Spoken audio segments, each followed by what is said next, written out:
Hello there, beautiful people. Hope everyone's doing well. Checking in on you guys again amid this crazy outbreak lockdown thing. This would be a very quick little information set. Times are tough, and I know a lot of people are most likely seeing some really hard times financially.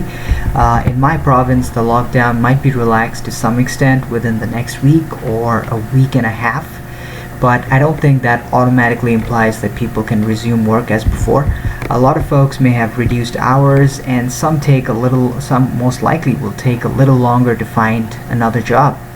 So I want to share with you some of the stuff that I have done in the past myself to have a little bit of a side hustle or to make some extra cash while you're waiting for things to be normal.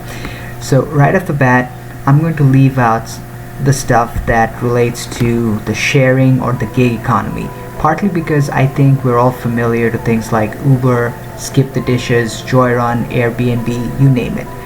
And partly because I think those might also be having some restrictions. I'm not 100% sure on that. So anything relating to the gig economy, I'm just going to leave out. I will leave some links or resources below for you all to check them out. These would apply to Canada. I'm sure the same options are available in the States as well, but do conduct your own state-specific research if you're interested about any of these options. Now, first thing I want to talk to you about is focus group discussions. I've done several of these while I was a grad student at Ole Miss. They pay pretty well actually, somewhere between $75 to $150 for your time in one session. And one session may last for 2 hours. I think 3 is the longest that I have seen.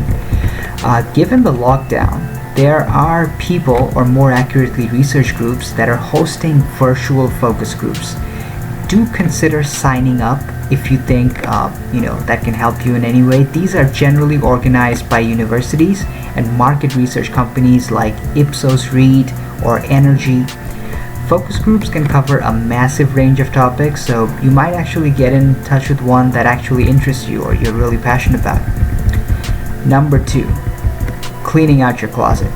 Now, I think you all already know about things like eBay, Craigslist, Kijiji, so I will leave those out. There is a site called ThredUP. Now, I am not affiliated with it. It's not a paid promotion. There are many sites like ThredUP. I'm just going to use ThredUP as an example. These sites allow you to ship your clothes to them for free that you want to sell. They give you an estimate of what you can get, and they take a cut, somewhere between 12% to 20%. What it essentially does is that it eliminates the need for you to find a buyer for what you're trying to sell. So if you want to clean out your closet and you have already tried out the other virtual markets but you're not being able to get in touch with a prospective buyer, maybe give them a try. Now, essentially what I do want to point out is that in the links below in the description, I will leave a review for ThredUP. The reviews are mixed. Some folks have had good experiences and have personally recommended to me. That's not everybody, so do read the reviews and make an informed choice if that's something for you. This is the only thing that I will recommend that I personally have not done. Now, the next thing that I want to talk about is plasma donation. I've donated a lot of plasma in my life. Well, by that I mean over the last 5 or 6 years. For one thing, it helps other people, or at least that's what I tell myself. Even in the lockdown, plasma centers are actually open. I will leave info on donation centers below. Prior to actually being allowed to donate, they do a medical test on you before accepting you. That is free, and those tests are very informative. If you're someone like me who does not really go to the doctor often unless you get some painful symptoms, then these tests can actually reveal interesting results about you. So those free exams have some intrinsic value on their own. You get paid per donation, and the rates vary across centers. Now, the last thing that I want to talk about, this can really bother some people, and I want people to know that these are just things that I have done to make some cash. This might make some folks uncomfortable. Number 4, and the last thing, is clinical drug trials. Now, before you get mad, please hear me out. We're almost towards the end, and you've made it this far. The impression that we have about drug trials, in my opinion, is a little bit of a caricature from a sitcom.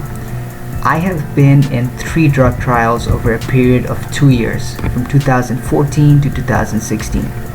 Well, late 2014 to early 2016, so maybe a little more than 2 years.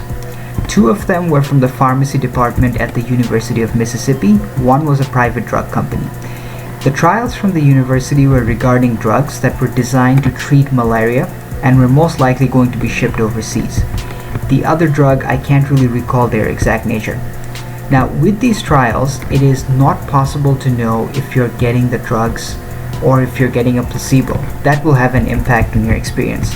But when I participated, it was a massive group of 20-something broke-ass grad students, and we were all okay through it. Now, there were more people, but I knew like 20 of my friends. None of us had any major side effects, and even when we were being told about the side effects, there were like nausea, lightheartedness, loss of appetite, things that really did not appear major to me. Now, I'm not a doctor, so maybe something inside me or one of my buddies have been broken and I might be carrying super secret nuclear powers. I don't know. But it's been several years since then and I think I'm fine. I will leave some information below. If you are thinking about it, do read all the information. I do not want to make claims that absolutely nothing bad can happen. I just want to point out, or at least illustrate, that in my experience they've been safer than what I originally thought would happen. And yes, I did do clinical drug trials the first time because I was really broke. The other two times I just needed some extra cash, and they didn't seem like too bad an option. They pay you really well. For my first drug trial, which lasted about a week, I made $1,200 that week. For my second trial, I made $800, and the third trial with a private company, I made $1,500 over 8 days. That's all I had. I don't know if any of you found this helpful. If you're aware of more resources about the stuff I talked about, positive or negative, feel free to comment below. If there are additional options, leave them. We could all use the info. That's it for me today. Take care, people. Press all the buttons below so I can stay in touch with you better. And until next time.